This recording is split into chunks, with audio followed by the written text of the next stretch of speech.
The students were happily learning and doing reactions, but little did they know of the micro horrors that awaited them. Guys, what are you doing? Take water chemistry stuff. Research. You won't understand. That doesn't look like science. Get back to your experiments. What are you, my mom? Don't tell me what to do. Tell her. Hello? Oh, hi, Mom. Hold on a sec. Hey, can you watch my experiment for a second? No problem. Thanks. This is so dumb. Let's do something fun. Tell me about it. I got an idea. I've been working on this little experiment here. Grad student doesn't know about it. It's okay. Which doesn't know won't hurt her. I call it snow polymer. When you add water to this powder here, it actually forms what looks like a snow. And you can actually grab it and play with it. It's pretty cool. They actually use this to absorb water in baby diapers, but I repurposed it for my research, you know. Very important stuff. That's no joke. Hey, guys. man, How's it sure. going? Oh, pretty good. How you doing? Hey, what's going on? Just came from my government class. So boring. I mean, why do we have to learn how it works? It's not like it's ever going to stop working anyways. That does sound really boring. You know what's fun? What? Check this out. Okay. Here I have methane bubbles.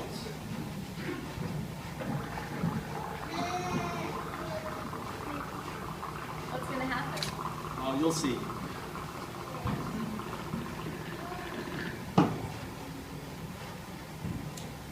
Want to try? Yeah, go ahead.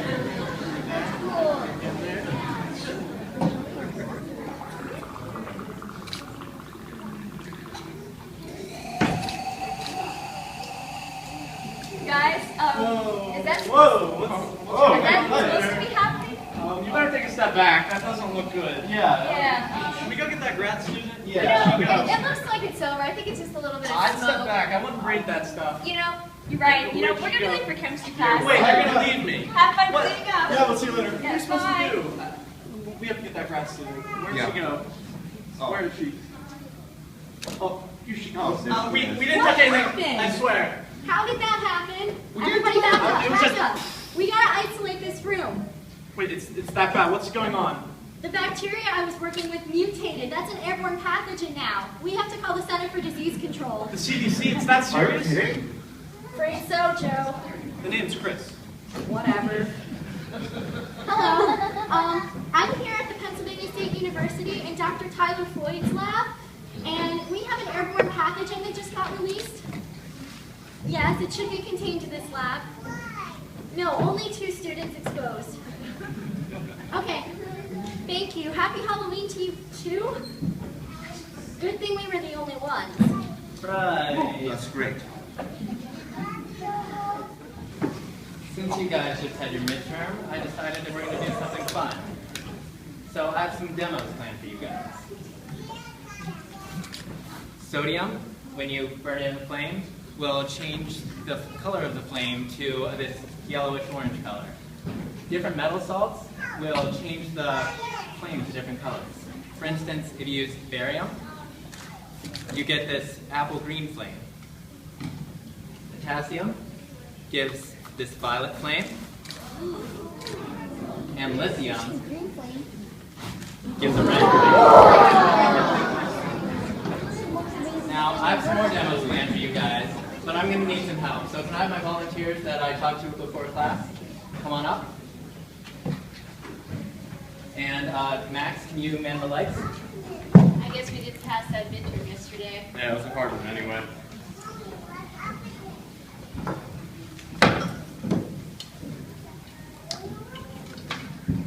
So our first demo uses a solution of copper chloride in water, and we're adding hydrochloric acid.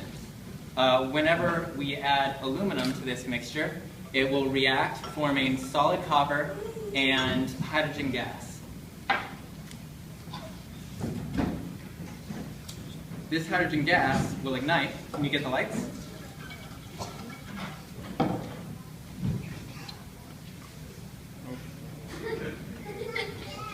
Now we just have to wait for enough hydrogen gas to form for it to ignite the flask.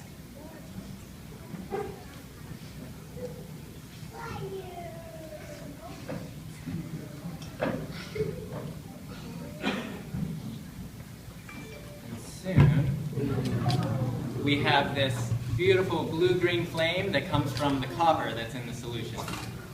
Can you get the lights again? Our next demo, we're going to be sacrificing a pickle. Pickles are made by soaking cucumbers in vinegar and salt water. And all the salt will soak into the pickle, and that makes it a really good conductor of electricity. So good, in fact, that if we hook it up to a household outlet, which you should not try at home, then it gives a very interesting reaction. Go ahead and crank up the juice and turn off the lights. And we can already hear it start to sizzle. And it begins to light up.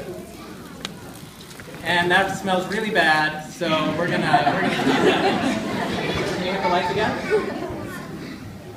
Our final demo is that of luminol. And luminol is used in crime scenes to test for the presence of blood. Unfortunately, it also will react with bleach that could have been used to clean up those crime scenes. That is what we'll be doing here. Can you get the lights?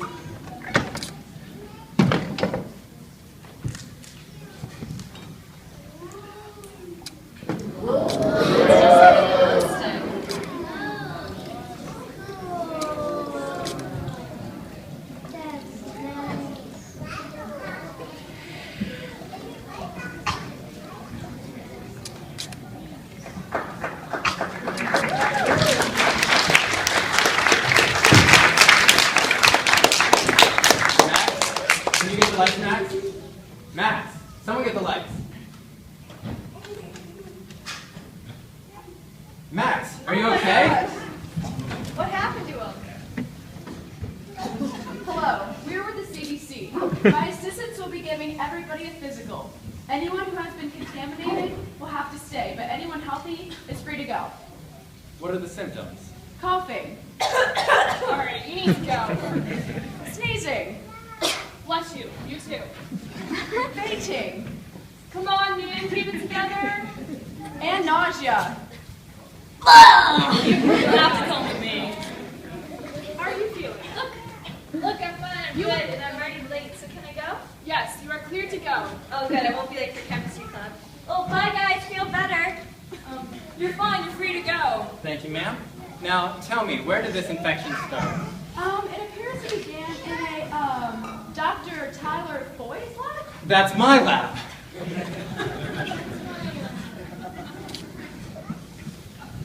All right, everyone. Thanks for coming to the chemistry club this week. So we have an outreach activity next week, so we need to work out some demos that we can do. I think everyone has one to try out today. Who wants to go first? Oh, let me. Okay, go ahead, Mary. Just let me find all the plugs.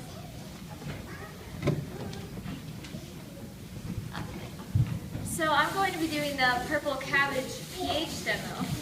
So what I have here is a nice bag of purple cabbage. And this cabbage contains in it some compounds that will change color when they react with something, whether it's an acid or a base. So to get started, I'm going to make a nice nutritious cabbage smoothie by adding some of these cabbage leaves, some water in this blender, and then we'll juice it up.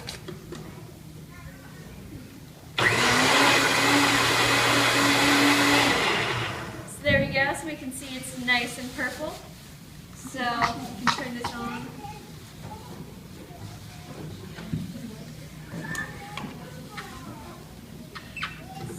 This is why we practice too before we do our outreach events, right, Taylor?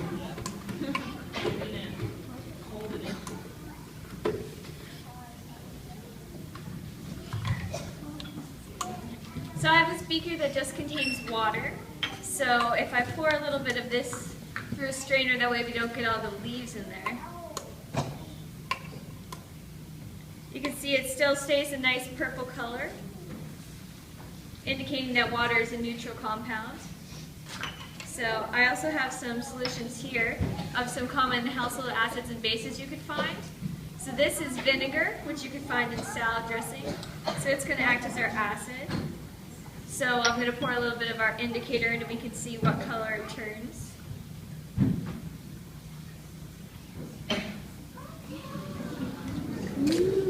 So you can see it turned this nice pinkish color. So that's indicating that it's an acid. And then I have another beaker here that contains a household base, which is ammonia. So with your parents' help, you could find common household acids and bases and try this out. So we can see what color this one will turn.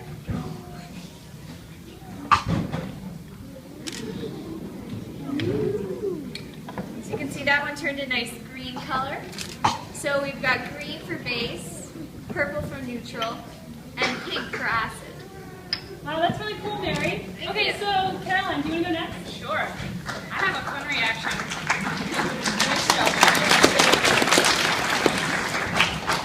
I have a fun reaction called blue bubbles.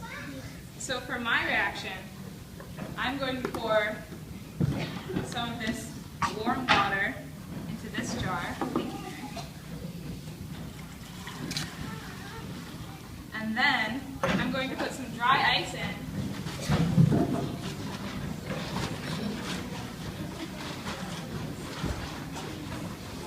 So what is dry ice? Dry ice is actually solid carbon dioxide. So you can see when the solid carbon dioxide, which is actually really cold, that's why I'm wearing gloves, is put into the warm water, it makes lots and lots of this fog. So there's a tube attached to this here, and when we put the lid on this, all the steam comes out of this tube. So what I'm going to do is dip it in this bubble mixture, and then I'm going to put the lid on so the steam comes out, and we make bubbles with the carbon dioxide. Wow. And the reason that they fall and they don't float is because carbon dioxide is actually heavier than air. So it wants to fall down to the ground. Sometimes you can hold them for a little bit. That's really cool, Caroline. Okay, Michelle, you're next. What do you have?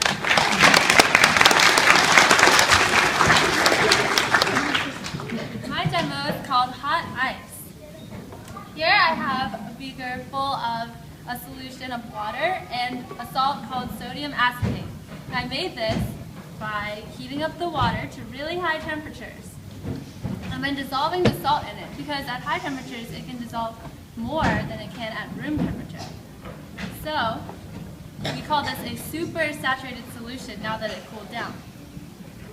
If you add any more salt to it, it'll disturb the salt inside the solution and make it become a solid. So I have some here, and I'm going to show you what happens when I pour the solution out.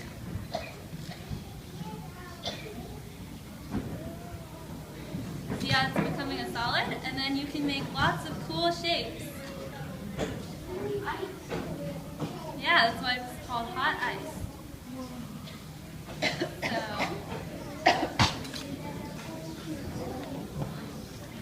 look at this. And then they all stick together. So if I put it upside down, see how nothing falls out? And it's called hot ice because when the salt comes outside of the solution, it releases heat. So if you want to feel it, on the bottom, it's still warm. Do you see that?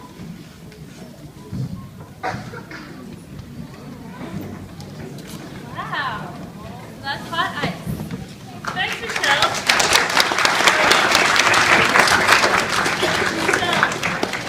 Michelle. My demo here. All right, let's see if I can this goes.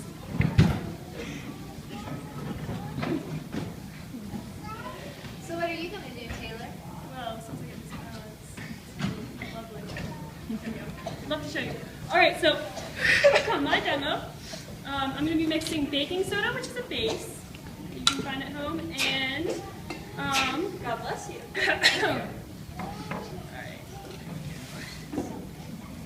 Plenty of that, and then some vinegar, which is an acid, and these two things react, and you get one of the products of the reaction is carbon dioxide. So you can see all those bubbles there, and as we saw in Caroline's demo. Carbon dioxide is heavier than air, so I should be able to dump this invisible gas into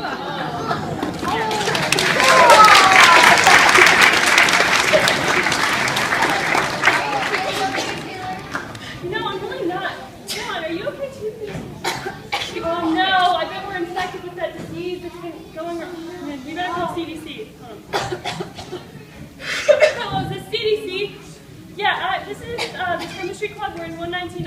Yeah, I think we're infected. You're gonna need to come right away. Not again. We have developed a test to see whether or not you are infected with the bacteria. I'll hand out these Q-tips. Now swab the inside of your cheek and place it into one of these here cylinders.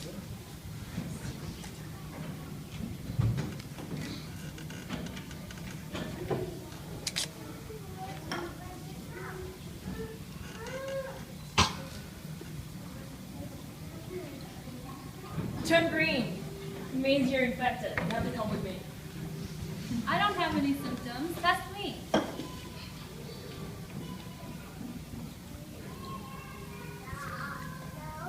There's no color change. You are not infected. You're free to go. I feel fine too. Test me.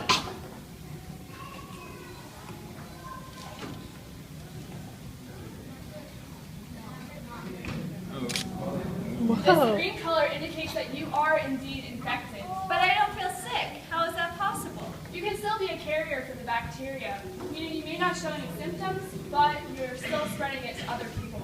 So I'm the reason everybody else has been getting sick today? I'm afraid so. You're going to have to come with me. Are there needles? No. Hey guys, good news. What? I found a cure for the disease. Yay! And I tested it out on my grad student here, and she's just fine.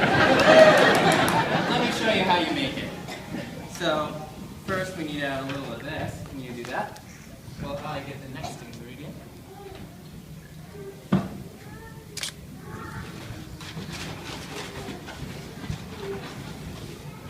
And as we add this, the color should begin to change.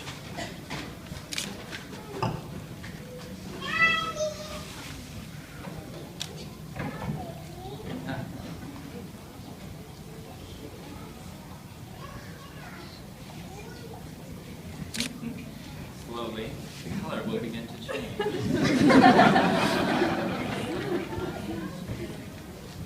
Will this be on the next exam? Yes, it will. You should probably take notes. Okay, well, I think we're going to have to move this along. So why don't you add the next ingredient? Okay, well, this does not appear to be working, but luckily I came prepared and made some ahead of time. Can you go get the stuff I made before?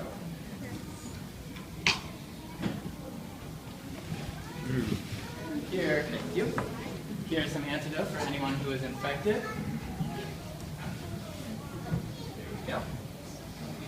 Cheers. Cheers. Tastes like fruit punch.